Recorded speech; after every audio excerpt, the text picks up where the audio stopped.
Hello, in this video I want to show you how to set Google Chrome as a default browser on the Lenovo Legion laptop.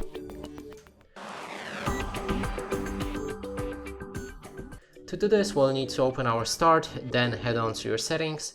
Inside, select Apps, then go for Default Apps, and here there's multiple ways we can do it.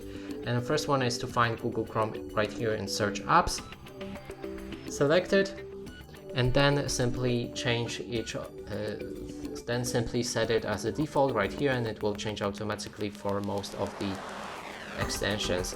Now you can also change it for the options that didn't set it by default, like PDF, HTML, and etc.